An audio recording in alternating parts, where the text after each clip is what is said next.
now I just don't want to win the battle. I want to erase their data from the game. Like this dude, this fucking dude, I want to erase his data from the game. That's what I want to do. Winning against him in battle isn't enough for me. I don't want him to exist anymore. What an asshole. Anyway, yeah, excuse me for a bit. Okay, we actually fought horses, not the harpy dude. The striped horses are driven by the giant bird, turning their heads to block her path. Yenisei can only lift her hands against the encirclement and continue launching her attacks upward. Neighs angrily.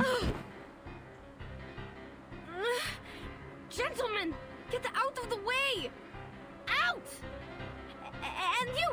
Hey, the flying one! You can talk, right? I don't know your language, but if you are going to eat them, you'd better think twice. Horse meat has a bad smell. She knows, I guess. He's like, who's she? The bird remains silent. Yenisei notices a slender white stick poking out from his feathers. Like a bone, but yet also like a wand. No! Madam, watch out! Is he throwing letters at us? What? I don't sense any hostility. Sorry, guys. This attack indicates that it is, in fact, a wand. However, the two individuals supposedly subjected to this attack seem unchanged, both physically and mentally. They're exactly as they were before. Huh? Don't worry. I'm fine. It wasn't an attack. As the two of them begin to explore their uncertainty, the figure flapping its wings in the air speaks once again. This time, though, something is different. Those whom you chase are no longer related to you once they walked in here and moistened their throats with the flowing water. Huh. They are the Jutsu's concern. Who's that? No more chasing. What is a GC? I don't understand. No, wait. I understand his words now. What? But what is happening? Am I seeing illusions again? Madam, what about No, it's not an illusion. I can understand it too. Unbelievable. Is he able to speak different languages? Or can he learn from our conversation in no time? Well, if he's lived as long as they said in the trailers, I bet he can speak many languages. The attack he just made could be his arcane skill. I can sense the fluctuation of his arcane energy. It's wondrous power that allows people to communicate. Oh, I see. Speculation is unhelpful to your situation. Go back. He's like, stop trying to analyze me, go home. To where you came from. This time its meaning is clear, but neither these words or advice nor its tone of refusal can shake the resolve. Turning back had never been a consideration before, so of course they wouldn't consider it now. No. First, you must turn them back. Second, to go back or not is our decision to make, not yours. She's sassy. That was not my doing. Yenisei attempts to understand the true meaning hidden in the giant bird's words. Her mind spins rapidly, and countless questions clamber up, desperate to leap from her tongue. You stopped here and cast that arcane skill for us to talk, which means you think communication is a available choice between us. You just mentioned the flowing water. Do you mean the river we passed by?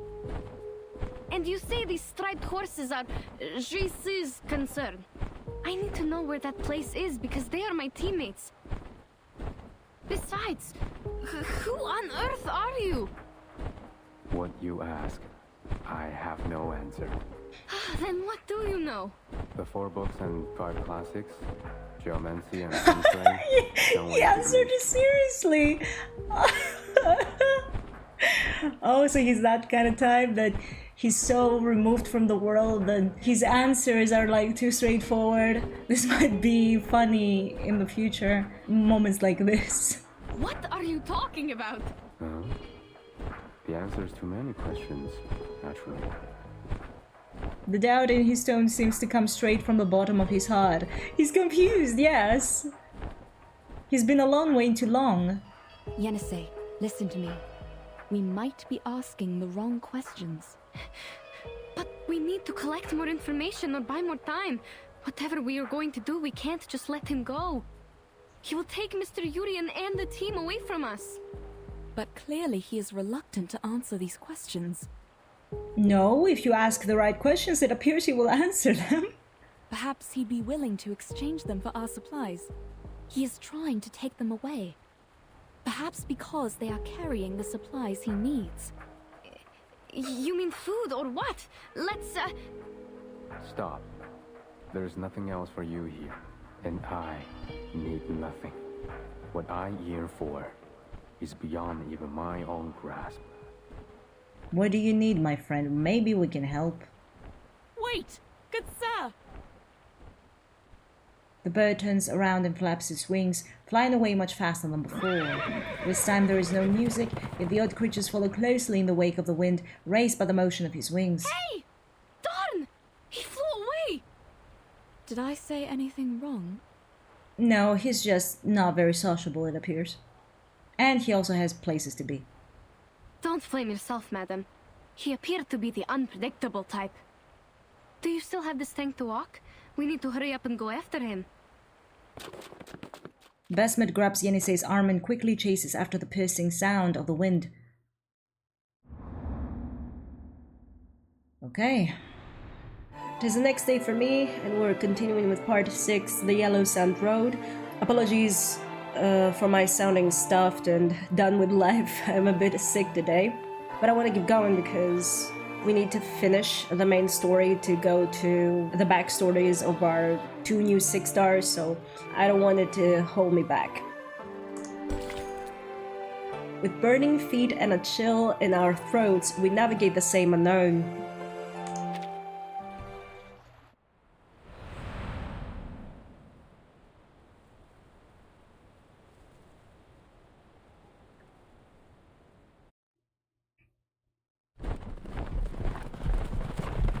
The battle between 2 legs and 4, they find themselves on the back foot from the beginning. The burdenless horses gallop wildly as the giant bird flies further and further, leaving exhausted Besmet and Yenisei far behind.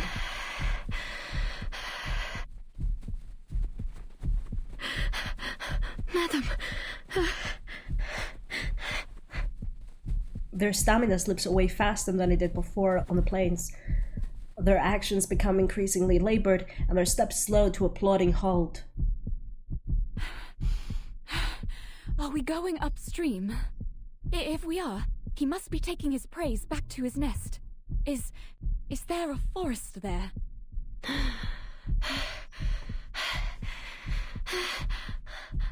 I'm sorry, madam. I can't think right now. I can't see anything. Only stars. Stars? The girl suddenly realizes that she can no longer pull Besmet along. With her energy dwindling, the sudden pause only leaves her more flustered. Huh? Why? Why stop? Huh?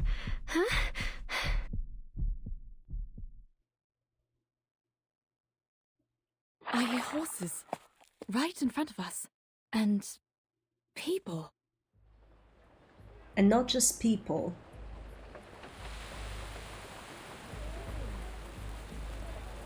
Oh! The clamor of commerce, a melody in the trundling of carriages, rolling wheels on the ground, and the sound of footsteps on the soil and stones soon follow, no matter what lies ahead. No, it's not a forest. That's weird. Why would he bring us in front of the city, though? Did he accidentally bring us here? That's what I want to know. There are walls and people. I don't understand. Wait, could it be? Hot city walls made of earth and stone, and a soaring gate tower, the likes of which they have never seen before, encompass the bustling town and the vivid figures within. The gate is open wide, pedestrians pass under it, as guards wearing silver armor stand at the entrance to the city.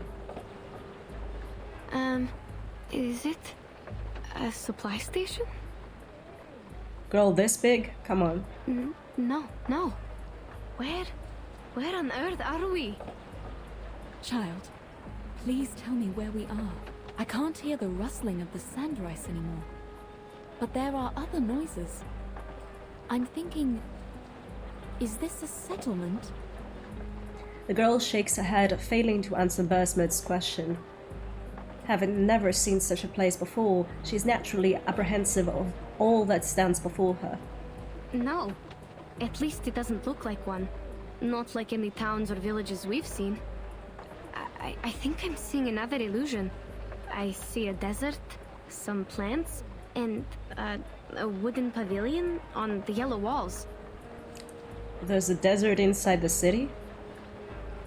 I get why she would see plants in a wooden pavilion, but desert? The roof of the pavilion looks like bird wings, and the people down the walls are quite different from us. Walls and people, right? Only a city has walls around it. I also hear those noises. It's not an illusion. No, you don't understand. Those yellow walls and the gates don't look real at all. I've never seen any buildings like this. A pavilion on the stone walls with 4 pointy tips around the roof? They seem to be flying in mid-air. Oh, okay. So the pavilion is levitating. It's not on the ground. It's like... I'm quite stuck right now, but it's like Ningguang's living space in Genshin, I'm guessing, in the air. I forget the name right now. I'm sick. Give me a break. Perhaps it's just a foreign architectural style. Besides, we couldn't have gone far enough to reach a city. Unless it's a fake one. We must not go there, Ashley. We lost track of the giant bird and the others long before we heard the noises of this city. The last thing I can recall is that the flapping of the huge wings disappeared in the south. The girl tightly clasps Bursmith's sleeve, realizing that things are sliding in a direction beyond her control. The city wall before you is also to the south, is it not? Bursmith quietly turns her face towards Yenisei. Even though the girl knows her eyes are covered by fabric and are unable to see a thing, this gesture still possesses the power of a gaze. A kind of soothing, stable, but at the same time questioning power. Madam, you are doing it again. You never listen to me. Child, we are standing in the right place. Behind these walls, our teammates might be suffering due to my misjudgment. Yenisei pauses a brief moment before she makes up her mind. The gate is open. I can see the people in the city, but there are guards patrolling around. They are holding some spear-like weapons, and the one in the front looks quite different from us. I don't think they understand our language, even if we ask them to let us in. Remember those herders? Almost impossible to communicate with them without an interpreter. Hope our travel documents can get us through that gate. Well, it remains to be seen.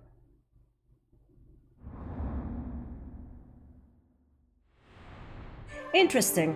So, there are two explanations to this so far in my head. One is that the dude accidentally brought us here, like he has to pass this part of this land in order to get to anywhere he has to be with those horses. Or he did it on purpose, but again, he told us to leave. I'm also thinking that maybe the city just showed up out of nowhere because of a sacrifice they made, like the comrades turning to horses was a sacrifice. But by the way, I wanted to mention something else because I noticed something while editing the Uluru Games yesterday. When Spathodia opened the door for everybody to enter the Uluru Games stadium, Ezra was taking notes, right? And he said that opening the door felt more like less of a summoning and more like a sacrifice. I don't understand exactly what the sacrifice was in Spathodia's case. Like, I suppose her old self was a sacrifice because she died and then was reborn. I have no idea, but he mentioned it as well. So yeah, I have many questions. I'm expecting this place to be immune to the storm, just like the Uluru Game Stadium and the Foundation. We'll see about that. But yeah, I wonder why these places only show up like this. Like, were they supposed to be sanctuaries? Was the storm something that was foretold ages ago and people had created these spaces to protect Arcanists? I cannot understand why else would you hide that, because like nowadays humans and Arcanists live together, right? Yeah, sure, there's still the racism part between them, but they still live in the same environment, you know? So I wonder what it is about those specific places that just are hidden from plain sight until said sacrifice is made. Let's go to part 7, the guest from afar. May you, the esteemed guest, feel right at home.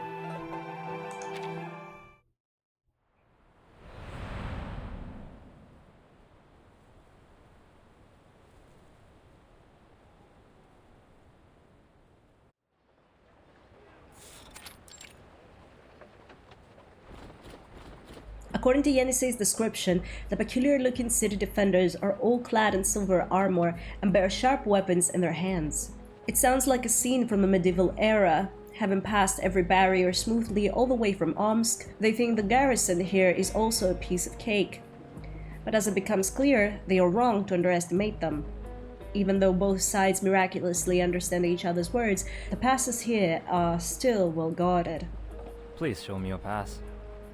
You have all our documents. Yeah, but none of those is a pass, my girl. This is not a pass. Sir, you have the documents. Please, take a closer look at them. I'm not a sir. Okay. Please show me the right pass, which shows where you come from and where you're going. I wouldn't have been here if I knew the answers. No pass, no entry.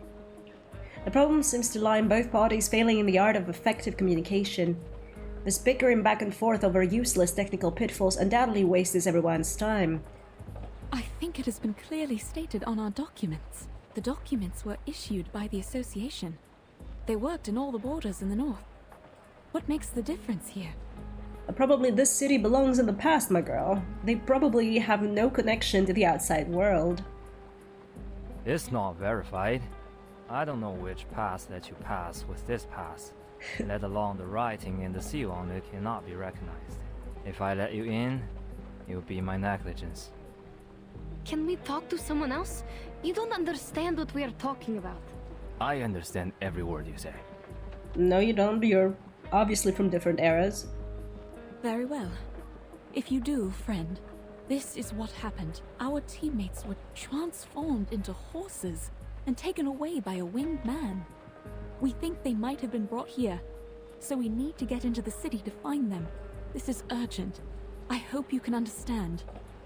I've been on duty for over 6 hours. There was no such thing as a winged man. Fabulous. You can't fool me with your stupid story. I've seen too many of these little tricks. You're only getting him angrier. The rule is, no pass, no entry. The defender in silver armor looks like a wall of iron from whichever angle he's seen. Yenisei looks up and sees the wooden eaves above the masonry, rising straight into the sky to cast a shadow over the ground. She remembers a giant bird and suddenly wishes she too had wings. Fine. This man understands our language, but he won't buy it. Yenny? Unfortunately, she doesn't have wings, and so she must find some other way to deal with her predicament. Then I will see if we can make it in without this pass. Uh-oh. Trying to break in? You're overestimating yourself. Just trying, because we are not given any choices, sir. Wait, Yenisei! I don't think Besmerd turned to her for that.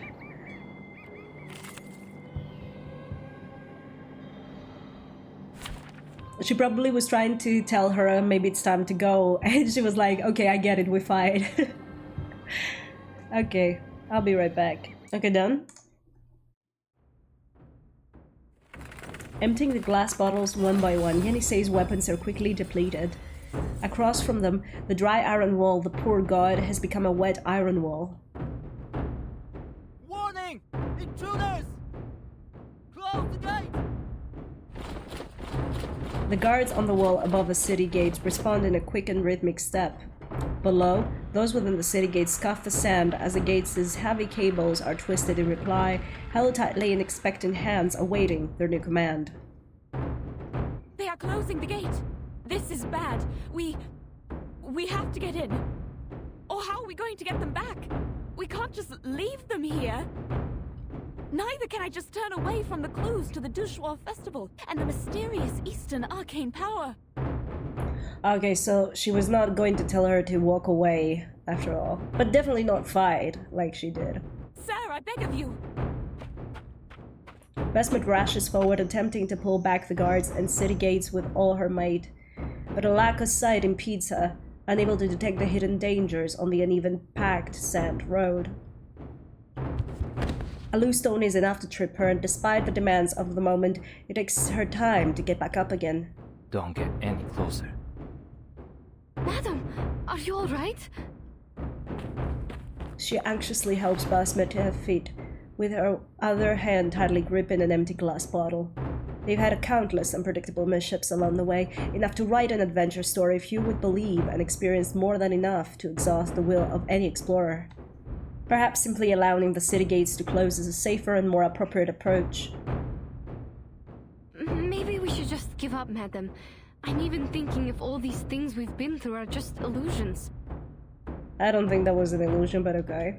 The unusual terrains, the teammates turned into striped horses, and now this nonsense. I won't let you go in there and risk your life.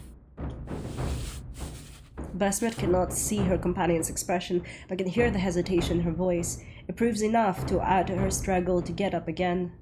No. On the contrary, child. The unknown people. The uncharted city. We are very close to what we've been chasing. We were born to run after these exciting and amazing things. You're also looking for an answer from Ask and Acquire, right? Besides, we have no idea how Mr. Jurian and the others are doing. There is more to consider other than our own safety. Well said. Speaking of which, the city is much safer than the wild. You have my word. Who's this? As for me, I am the Li Zheng of the biggest merchants hub in this city. You can address me by my title. Li Cheng, a low-ranking government official responsible for taxation and household registrations. I see. Li Zhang? He sounds like a decent gentleman. Li Zheng, they are the intruders. Noted. The situation is under control. No need to close the gate. The ladies look like foreign merchants. Their business is within my purview. Okay. He's helping. Besides, it's holiday time. They could be here for the celebration. Don't be so harsh on them. So if people were supposed to come there for the festival, do they still have to have a pass to attend? Because the way he just presented it right now, it seems that that's not necessary, I'm guessing? Understood. The guard holds his hands in front of him and makes a gesture that the NSA cannot understand before retreating to one side. A glimmer of expectation is reignited in the hearts of Yenisei and Basmet, as if their misfortune might have at last dissipated. If I am correct, you have lost your pass, right? Oh, okay. So yeah, you do need a pass. We do have a pass, but it seems it doesn't work here. Well, just an understandable mistake for people from afar. However, either for business or the Dushuo festival, it is troublesome without a proper pass. Dushuo Festival? Is it taking place now? That's what I said. I thought that is why you are here in Pei City. Yeah, it is Bay City. Yes. We were told of it, but we've never been to one. We are not sure. We all heard of the legend about it. So is the festival sung as a nursery rhyme in your tribe? Tribe? We are not tribal people. We come from the north. Northerners? Oh, I mistook you for the descendants of the Wu Sun from the westward. It is said that they have migrated outside the Jioloman mountain. No one has ever met them until now. Your clothes also have a unique style. I should apologize for my mistake. What's more, this lady by your side has red hair, green eyes, and fair complexion. The features match the records in history books. History books? Mr. Li Zheng, in your history books, do you have... Like I said, you may just call me Li Zheng. Okay, everyone pronounces the ZH differently and I'm starting to panic. But I'll find it, The book says, Wu Sun, one of the tribes in the western regions, has the most unusual appearance. The present foreigners are their descendants with features of green eyes, red hair, and the looks of macaque monkeys. Oh wow. Monkeys? Maybe we can't believe every word in the book. No matter. Where were we just now? Was it... Shuori Festival. We are here for the festival. Oh, right. Exactly. The old man in front of her seems to be full of interest, and with his hands clasped, he resumes his topic. The Pei City is famous for its grand celebration and joyful spirit during the festival. It attracts countless travelers from far away every year. I could only imagine how hard it was for you to arrive here. Well done. However, forgive me for being offensive. It seems you have lost sight in both eyes. Yes. Would that be a problem?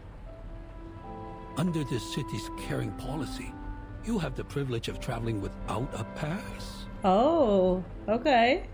The gate guard is new here. I sincerely apologize for his offense. He bows slightly, implying a subtle apology, and leads the two toward the city proper. Come, follow me. It is not safe to stay outside of the city. You don't have to tell me twice. All that crazy stuff we went through. There have been many missing persons cases recently. We intensified the patrol, in case someone is blocked out of their city and goes missing. Missing persons cases.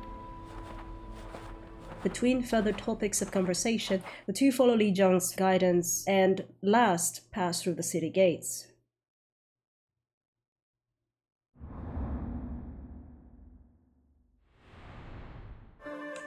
Part 8. Questions and Answers. Following a string of genuine exchanges, it becomes evident that honesty is essential.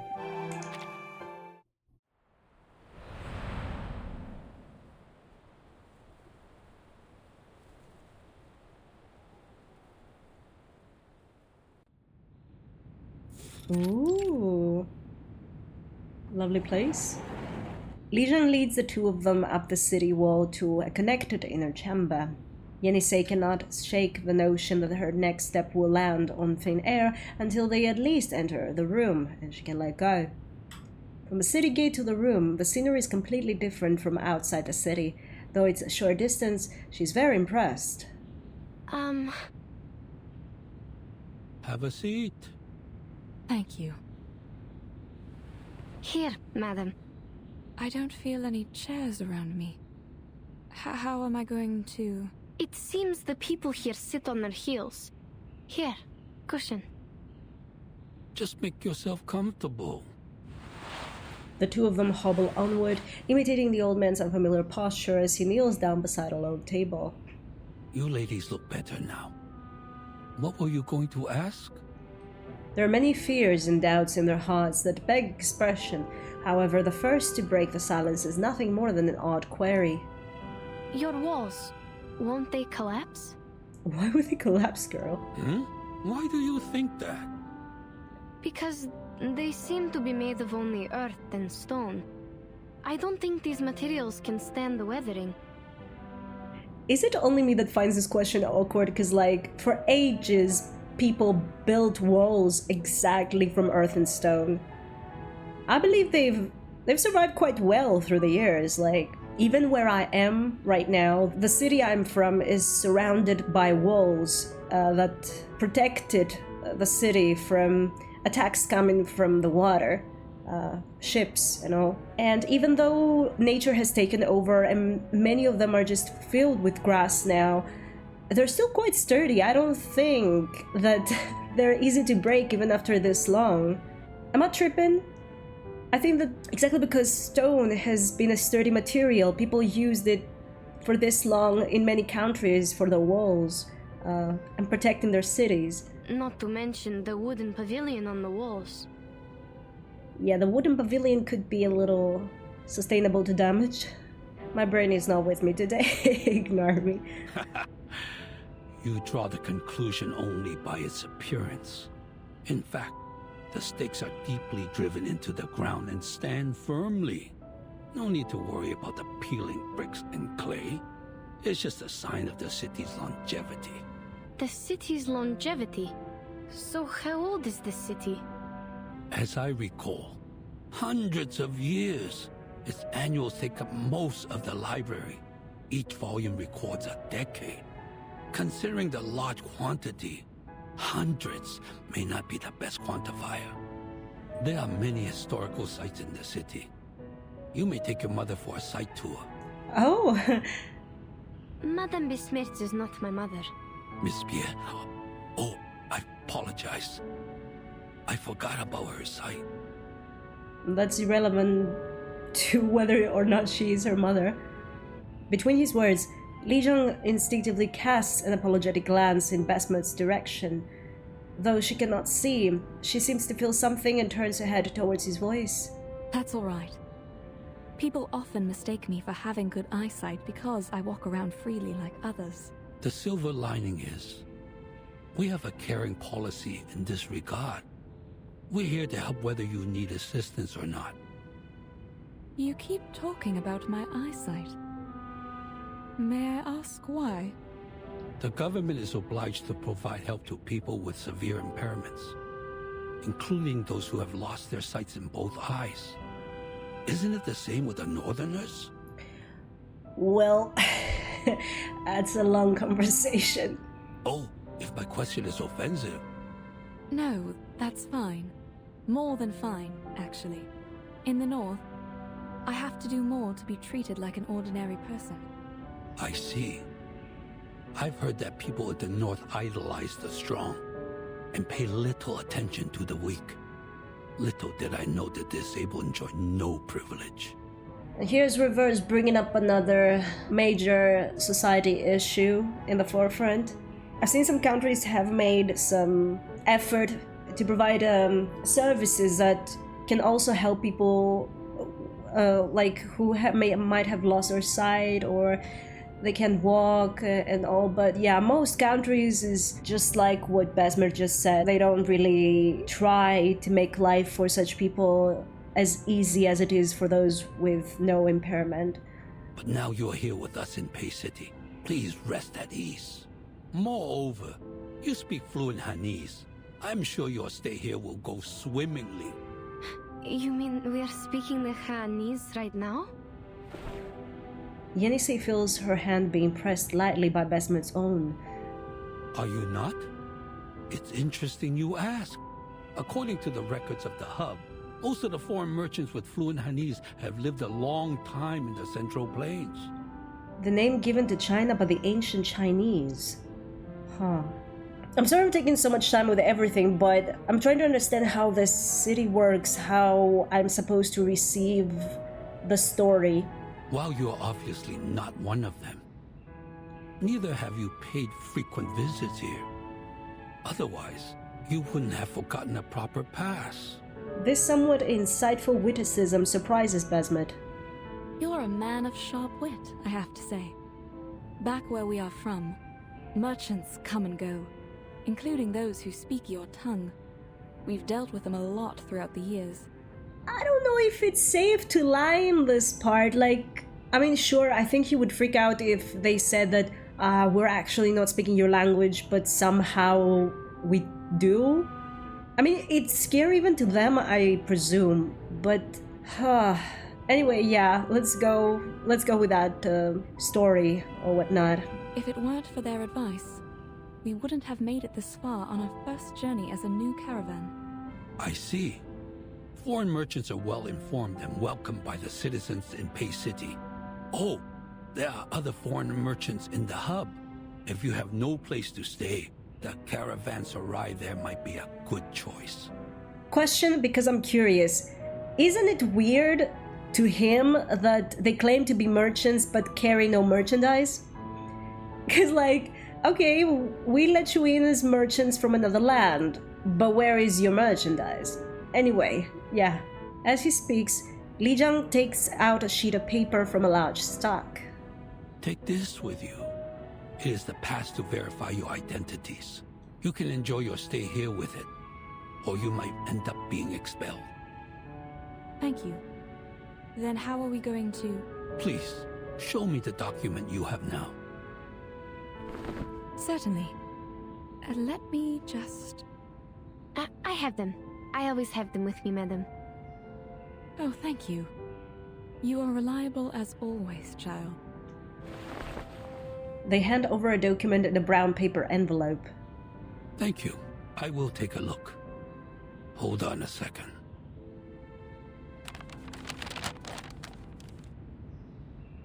On this document, besides a drawn red seal that roughly illustrates its purpose, the remaining descriptive handwriting looks like scrolled symbols with the beginnings and ends of sentences connected hastily without leaving any gaps. The embarrassment between reader and writer grows like a bubble waiting to pop. Looks like it's written in Turkish.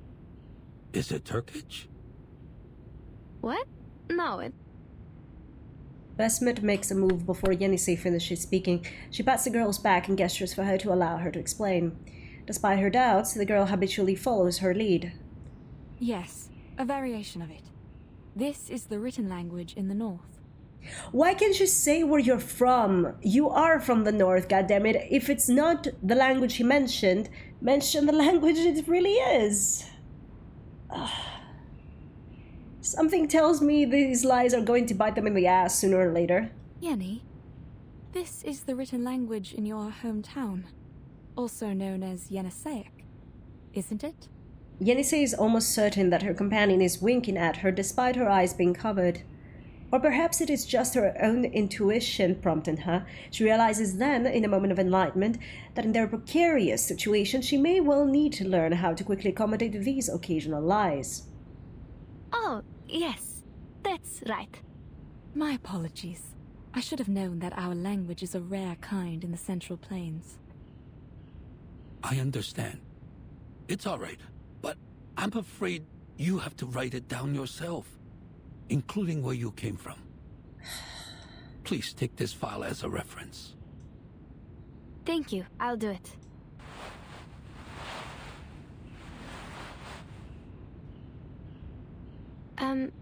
Sorry, but I don't think I can read it. Now, Besmert, what are you gonna say about the fact you speak but can read? Oh, my mistake. I should have realized the paperwork is much harder than oral communication. Good thing he's a good man, dude. But the servant is not here today. All right, you can tell me and I'll write it down. Like this one. What did you come to the city for? For business. Didn't you say the festival, girl? How many of you are there in the team? 7, including us. There were 7 of us. Were? Where are they now? This is also what we are trying to find out. On our way here, they were transformed into horses and taken away by a giant bird. Transform into horses?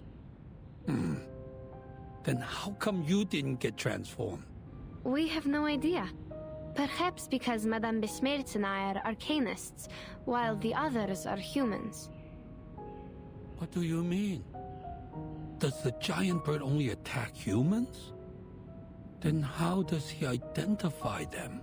Well, Arcanus so far wears some bum-ass fashions. Maybe that's enough for him. But yeah, I think we can agree to the fact it's actually the water they drunk. There's no huge difference between humans and arcanists, after all. What? No huge difference. This is an answer they had never considered before. Or rather, it was a premise that seemed so distant to their own views that it defied being considered, as if saying a diamond was no different from a clump of soil. Is that a problem? No, not at all. Let's go back to the difference between humans and arcanists later. My guess is there might be something wrong with the water. Oh, thank goodness she didn't make up another lie. We found a river when crossing the steppe. Our teammates were too thirsty and drank the water in haste. Then we realized something was wrong. Yes, it came from the northwest. Not a big one, but quite clean. That might be the main river of Pei City, called Pei Lin River. But it's been shrinking these past years. Also, there are no cases of people drinking it and turning into horses. What were the features of that giant bird? Hot, long hair, hot, mysterious, pretty eyes, kind of hot, feathers on the on the arms like a harpy. He has black or brown wings, red tail feathers, and a man's face. Also, as I recall it, he has the voice of a young man. A giant bird with a man's face. A feather man. Did he play a musical instrument? Yes. He played a stick-like instrument. His music could lead the horses to where he went. Was there a bone-like wand with him? Could be, but I'm not sure. He was so far away from us. I have a rough idea now. If that's what I think it is, even though he is not a Shangri, I have to say... Shangri. He seems to be overcome with regret. Basmet demurely adjusts her kneeling position, keenly sensing a new development. Sounds like something happened when you last met. The giant bird, or the featherman as we say, was considered a Shangri by some citizens. It is because he looks like the legendary Goumang. Okay, too many species though. What is this Xiangrei? Is it some kind of guardian? Not exactly. In most cases, Shangri is just Yao, but in a good way. They are benevolent, using their power to help people and bless the area. Before your report, there was someone else witnessing a featherman with a bone wand. He once brought some animals to the jutsu and claimed they were transformed from humans. Ah. So in a way, he's helping those people that turn to animals.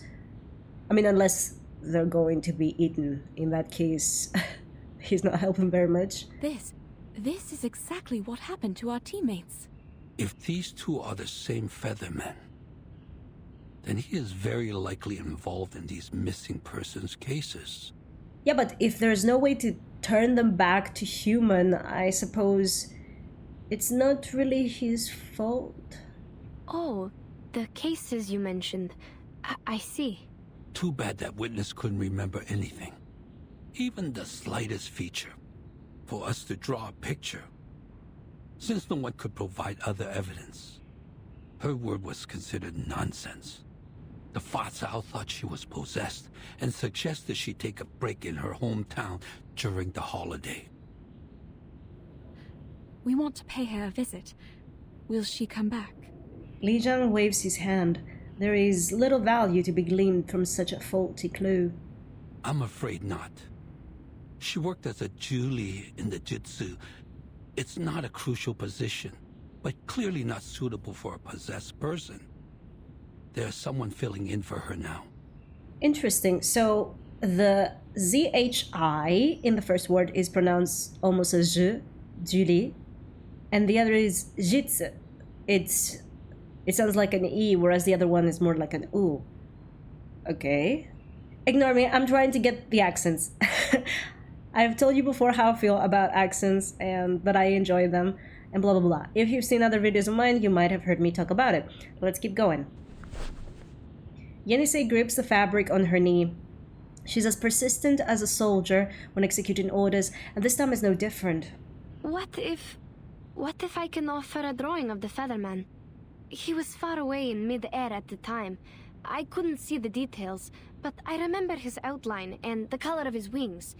Besides, I have experience in making sketches and maps. I can totally make a drawing of him. Sketch? Map? But we can only attach your drawing to the wanted poster for the moment. We can't put him in prison without solid evidence. Everything is yet to be confirmed by the court. I mean, he didn't turn them himself, he just takes them places. He was involved, like you said, not... But I guess, yeah, it could be taken that he's stealing those people after turning into animals, so yeah, I get his point. But a drawing is better than nothing. Please give it a try. Here's the brush and the ink. Help yourself. Yenisei approaches the table and picks up the brush that was used to write just moments ago. This is the same long pen you just used? That's right. And this is the ink? But it won't adhere to the pen. To get the liquid ink, you need to rub the ink stick on the inkstone first. It's fine. I'll rub it for you. You can focus on the drawing. Oh, okay. I had looked this up for something in the whip I'm writing. I love that they're taking so many little details. Like, this was, to most people, this would have been, you know, an irrelevant detail, but I don't remember exactly what it was now because it's been a while, but I do remember that they had a stone and a brush and they would write like this. So yeah, this is real history actually. They're showing us they've actually done the research. Interesting. The old man rolls up his sleeves and deftly grinds out some ink for Yenisei to dip the brush in. And the girl does not hesitate to write. Huh? The lines it draws are really heavy. And do we only have the black ink? Girl, just draw him. You don't have to use every single detail. But I mean, okay, she did mention she remembers the colors of his feathers. That could help. But yeah, right now you need to sketch. You don't need to color. No, there are different colors. May I have that? Please hold on. I will get it for you. The slow and steady footsteps gradually move away.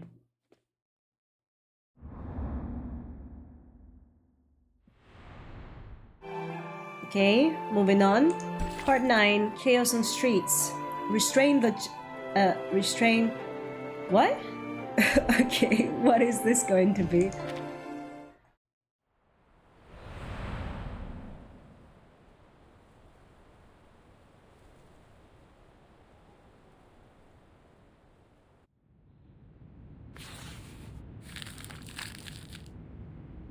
This is great. With your drawing, we can issue wanted posters to find the Featherman. You stay silent. Any questions or concerns? You mentioned the former employee of the GC. Or should I call her the Gili? You said she had seen the Featherman and the animals he brought. Then maybe he will come again today. If he shows up with our horse teammates. That is to say, the Featherman she saw is the same person you met. The old man follows his train of thought to its destination, frowns and ponders, before taking the brush from its holder yet again. He neatly spreads out a new piece of paper, wraps an ink stick on the slab, and begins to write with a calm and swift hand. In this case, a visit to the Jutsu might be a good choice for you. I will write her letter for you. Please take it to the Jutsu and show it to Jiunangzi, the current Chu Li. If the Featherman has been there, you can take over the animals he brought to her. So Ju has... I would really like if they explained those terms to us like they did with the previous two. I hope Ju is going to explain more about these two, the Jitsu and the Jili.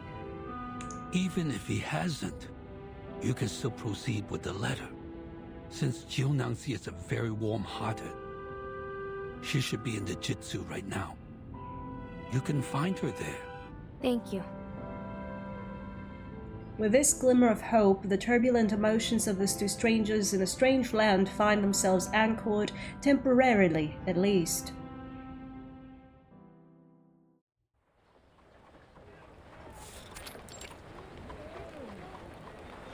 After receiving their pass, they are finally permitted into the city. Colorful silks hang in between pointed eaves, people bustle around, taking no notice of the extraordinary beauty around them.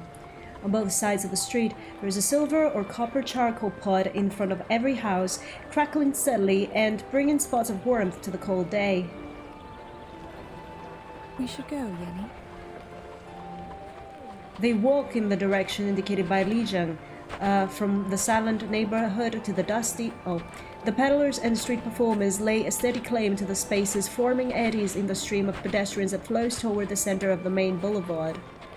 The more people flow toward the intersection, the more crowded it becomes, until it becomes a slow-moving throng, impeding anyone wishing to move through it. This is going to take forever if we have to follow the crowd. Madam, do you think we can take the gaps between the houses? Or find a shortcut? That'd be even better. Insisting on politeness in a crowded space like this can often lead to such accidents. Careful. What's wrong? Sorry, we were in a hurry. Are you alright? Oh, no problem. Don't worry about the bumping. Oh, aren't you the foreigners? I've never seen any red hair in the city. It's pretty. Aww. It's holiday time. It's fine to stumble into people. But what's with the rush? Where are you going? We're going to the JC. Oh, but the way there is crowded with visitors. Maybe you can take the other road. The gaudily dressed woman frowns, clearly pondering how to describe it, but is just as soon distracted by commotion. A group of strange black creatures appear from somewhere nearby, dragging their long tails before soaring into the air. Huh? Oh no, they're Juyes! What are they doing in the street during the daytime? Juliet? What's that? Some kind of critter?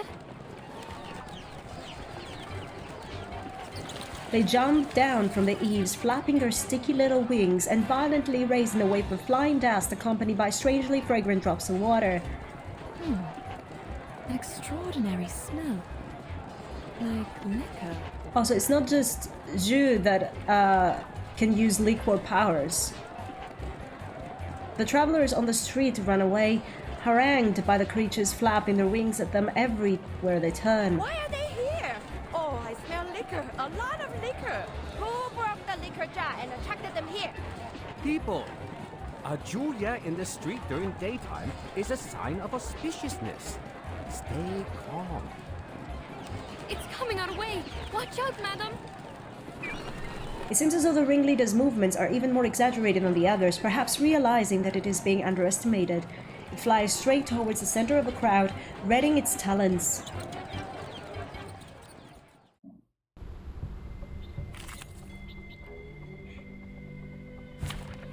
Why every time we go to a new city we have to attack the local animals? Because even with 37 story we had to attack the dolphins, and now we attack these. Anyway, I'll be back. These animals are kind of funny. They're like big, angry fluff balls. You know what? Angry birds. That's what they look like.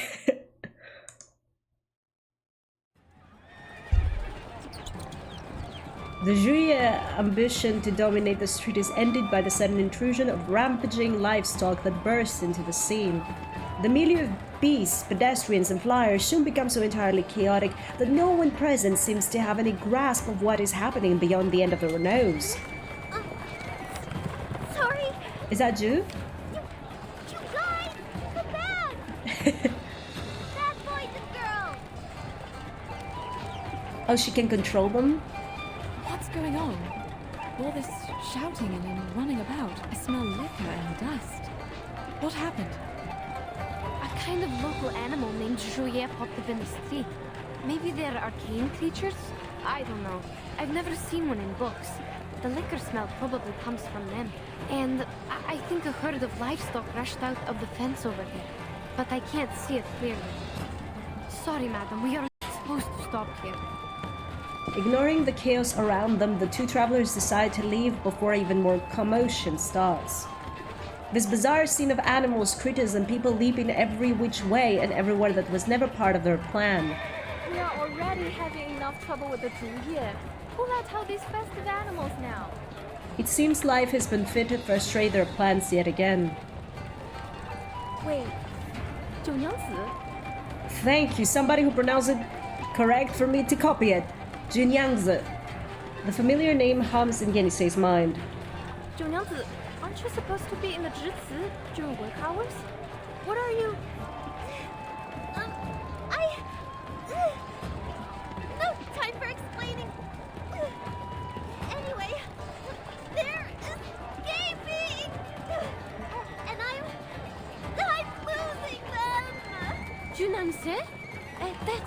Li Zhang told us to talk to, isn't it? The girl named Jun Yangzi tries to sound as relaxed as possible in reply, but the scene before her is one obviously and rapidly spiraling out of control. A panic sweat drips down her forehead. If she lets go now, these wild creatures will wreak havoc on the market street and everyone on it. Madam, Yenisei's instinct tell her to step forward. She looks towards the Jitsu, still out of sight in the distance, then turns back to look at Besmed. Besmed can feel her gaze and nods gently. Go. I will wait here. Two of her horses suddenly bolt forward, as if testing the strength of the people behind them. Please, guys! I can't hold on anymore! The girl in the center of the crowd strains to keep her eyes fixed on the horde of animals more than outmatching her strength.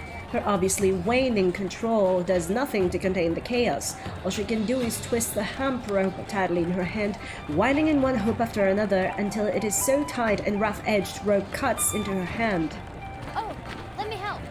Oh yeah, I'll help too. I wonder how these animals got out. It is at this moment that finally heeding the call to come to their senses, the crowd begins to rush forward to assist. Thank you. Thanks, everyone.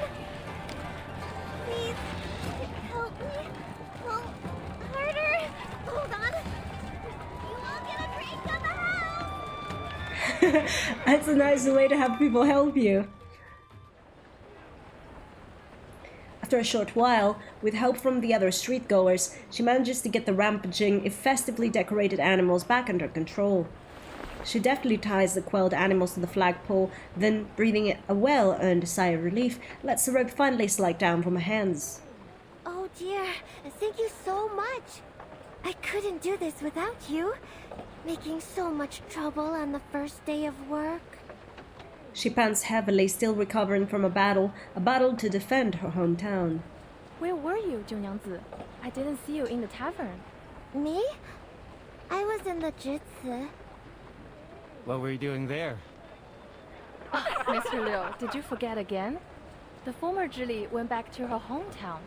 Junnyangzi is the new Zhili now. So this Jili has to do with taking care of the horses, because a previous girl, they told us, that was sent to her hometown because she saw the winged men bring horses in, right?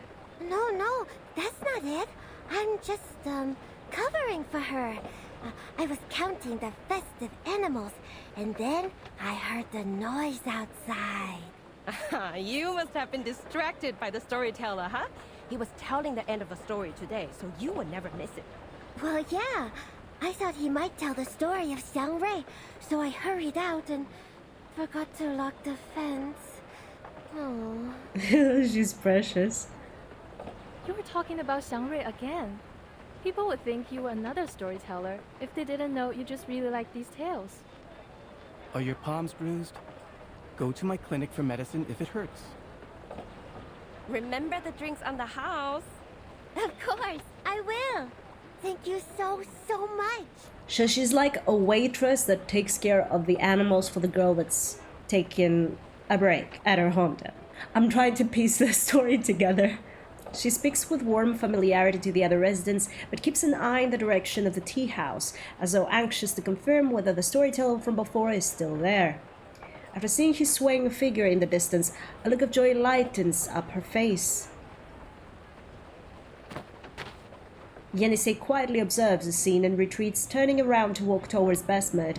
The conversations among the locals flow into her ears, allowing her to confirm a crucial fact. Please follow me, madam. That lady must be the Zhili that Li Zhang mentioned. Please mind your steps as we are walking in a mess now. We need to follow the crowd and see if we will have a chance to talk to her. Let's put aside the Juliet for now. Huh? Little sooner than they reach the tea house do they notice the crowd rushing towards the stone platform, filling up every nearby space before they have a chance to find a seat. The crowd fills the tea house tightly. The surge of people pushes Besmed and Yenisei right in front of the storyteller. And talk about Emperor Yao. He had seen strange beasts like this many times. He speaks with eloquence, as if possessing some strange magic that naturally attracts even those who didn't go there to hear him. It was the 7th year of his reign. Yao granted an audience to an envoy offering a treasure from the Zheshang kingdom. The envoy had a strange face and a bulgy chest. He claimed to have come from somewhere millions of miles away from the Yumen Pass. Didn't the dude with the beard say that whatever the Birdman was some sort of Yao? I understand that here Yao is used as a name. This bird is born with the talent for human languages and the phoenix's voice. Our people see it as a Shang-Rei, and I am here to offer it to you, Your Majesty. So this is a legend, but it could be true. Like maybe the bird dude we found was once offered to a king as a present. Then Yao and his people saw a real giant bird. It was as huge as a mountain and as dazzling as a phoenix. It had an azure body and red tail feathers. Was it really a phoenix? No. The bird was called Miamong. It was said to be able to read one's bones, change their fate, and even remove misfortune. Yao was pleased with the gift and kept the bird in Dushua Mountain. Naturally, that very bird was the ancestor of all the Miamongs nowadays. Yeah, I doubt he's the ancestor of all the Miamong, as he says. I believe it's just the same dude that was offered to the king and he stayed on the mountain for as long as he did. Because in the trailer we're told that he's the last of his kind, so I'm guessing it's just him. The envy in the eyes of the girl clad in green matches her attire completely. Have you seen a Miamong with your own eyes? Be patient and listen. Miamongs tend to inhabit silent and clean environments. So since the ancient times, the people have always cleaned their yards carefully from time to time, hoping the Shang-Reis will gather and stay beside them. It may not work immediately, but it makes things possible in the long term. Ah, so that's why we have the tradition of cleaning the yards on Shuori. Exactly. Some even make Miamong statues with jewelry and use them to decorate their homes, hoping the Miamongs will bless the family. Remember the chicken statues on your roof? Actually, they are not chickens, but Miamongs. So are those birds you see in the paper cutouts on the doors. After saying this, he lifts a piece of red paper carved in the shape of a peculiarly familiar bird. Look, everyone, this is the Miamong. The crowd expresses an underwhelmed disappointment. But this looks like a normal chicken. More like a capercaillie to me. And like the bird I just threw, isn't it? The way he is speaking is interesting, rhythmic, like singing. It would be great if there was some music to accompany him. Something is missing in his story without the music. Not to us, we have background music. If he could... Before Besmet can finish speaking, the red paper instantly ignites in the hands of the storyteller. Before touching his fingers, it becomes ashes and falls onto the stone platform. The little boy standing beside him stands on his tiptoes, quickly taking the initiative to sweep the ashes into the charcoal pot below. Among the 5 elements, Miamong belongs to the fire. That's why people set fire in spring to drive away misfortunes. Speaking of... Yenisei's attention is diverted. She witnesses a child's movement but doesn't yet understand the meaning behind them, choosing to stare ahead until a crackling sound explodes behind her. What is this noise? It seems no one cares about the noise of a cracker. Only Jin Yangzi, who had previously worked so hard to restore order to the bustling city, turns around with the two of them. As she turns around, she seems to remember something and shows a remorseful look. The cracker. Shoot! I almost forgot! Sorry. Excuse me. Please let let me go out! You won't listen to the rest? It's still early. Oh, are you going back to the tavern to make our drinks? Not drinks, but other stuff. Oh, and drinks on the house tomorrow. Everyone chuckles warmly, making way for Jun Yangzi. Yanise holds on to Besma to prevent her from falling behind. This time, they follow her without incident. Despite the stranger's otherwise eye-catching hair, everyone's attention seems focused intently on the storyteller telling the legend.